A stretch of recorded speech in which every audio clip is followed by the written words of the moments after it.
Feeling the spirit while cleaning the church. I don't know if you've ever had that experience, but I don't know if it's one that I have terribly often. But that was my experience this last week. My name is Jess Howe, and this is the Because He Remembers Me podcast, episode number something. I forgot to check. This week, while I was cleaning the church, I noticed a brother who had come and had been there earlier than anybody else and was doing the hardest job, the bathrooms, right?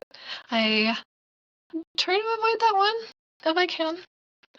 But as I thought about this brother, I realized the many times that he did things like that. For example, in our stake, we don't do group baptisms, they just do one at a time.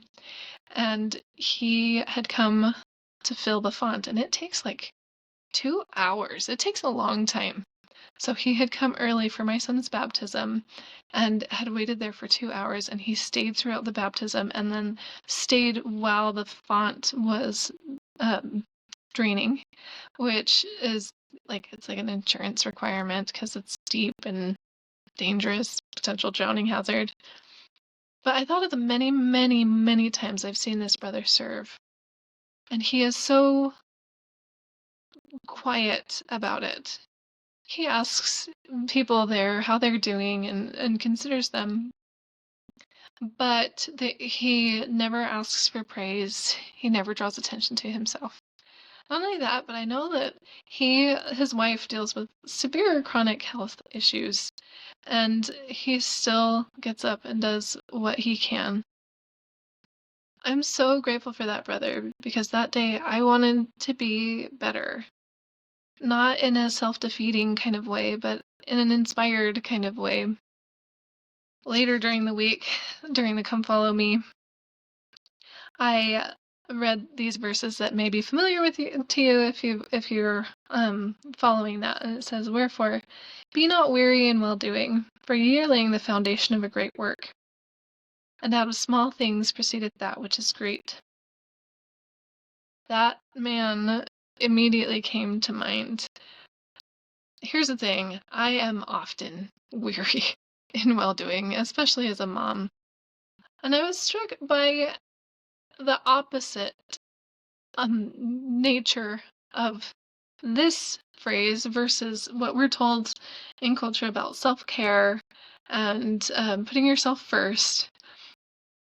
But this seems maybe not opposite, but maybe the goal of self-care is to allow us to not be weary in well-doing. I am not great at this. Sometimes I am just tired.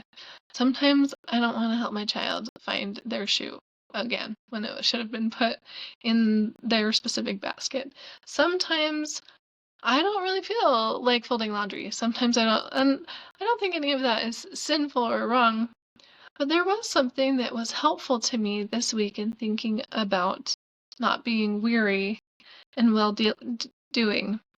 But even though I'm not perfect at this, I took a lot of comfort in the next verse, which says, "Behold, the Lord requireth the heart and a willing mind." It does not say he requires perfection. It does not say that he expects us to be thrilled about every situation. But it does say he requireth the heart and a willing mind. I want to be good, and maybe that's enough for now. I felt the Lord's hand in my life. This week, it was through a well-placed example and through a Come Follow Me lesson. I hope you have felt his hand in your life.